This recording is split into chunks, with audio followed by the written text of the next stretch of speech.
নভেম্বরের মধ্যবর্তী নির্বাচনকে সামনে রেখে ভোটের নিরাপত্তা জোরদারে কঠোর অবস্থান নিয়েছে department of homeland security. Voter তালিকা থেকে নন সিটিজেনদের নাম অপসারণ, ভোটিং মেশিনের নিরাপত্তা নিশ্চিত এবং ফেডারেল নির্বাচনী নিরাপত্তা নির্দেশনা ব্যবস্থার আহ্বান জানিয়েছেন homeland security secretary Markwayne Mullin. শুক্রবার ওয়াশিংটনে তিনি জানান, এসব পদক্ষেপ উপেক্ষা করলে সংশ্লিষ্ট নির্বাচন কর্মকর্তাদের বিরুদ্ধে জরিমানা, আইনি ব্যবস্থা এমনকি কারাদণ্ডের মতো শাস্তি হতে পারে।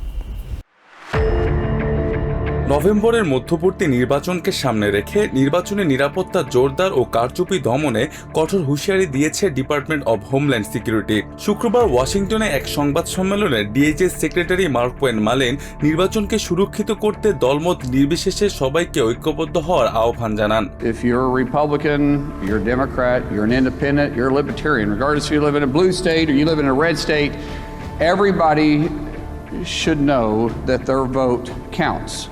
ভোটার তালিকা পর্যালোচনার প্রাথমিক ধাপে কেবল 4টি স্টেটেই 250,000 নন সিটিজেন ভোটার শনাক্তের দাবি করেন Mullin. And just 4 states, we've identified 250,000 non-citizens registered to vote in California and Pennsylvania, New Jersey, and Nevada. তার অভিযোগ, দেশের ভোটিং মেশিনে বিদেশি যন্ত্রাংশ ব্যবহারের ফলে ভোট পরিবর্তনের ঝুঁকি রয়েছে। এই সময় তিনি স্টেটগুলোর সাথে অংশীদারিত্বের উপর জোর দেন। If these states want a grant and they want to be reimbursed to work or to run federal elections, they're going to have to implement security issues.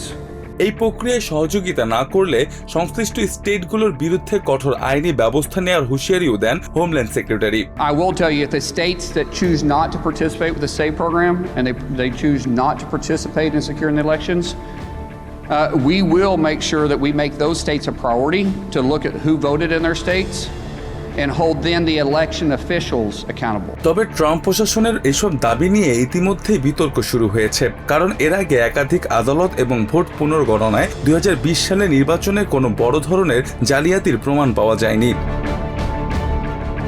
নভেম্বরের মধ্যবর্তী নির্বাচনকে সামনে রেখে ট্রাম্প প্রশাসনের এই নতুন অবস্থান স্টেটগুলোর সাথে ফেডারেল সরকারের এক নতুন দ্বান্দ্বিক পরিস্থিতি তৈরি করতে পারে বলে মনে করছেন বিশ্লেষকরা। মুস্তফা আশিকিন আবির, TVN 24 news desk. New York থেকে সম্প্রচারিত TVN 24 টেলিভিশন বিশ্বজুড়ে বাঙালির কণ্ঠস্বর।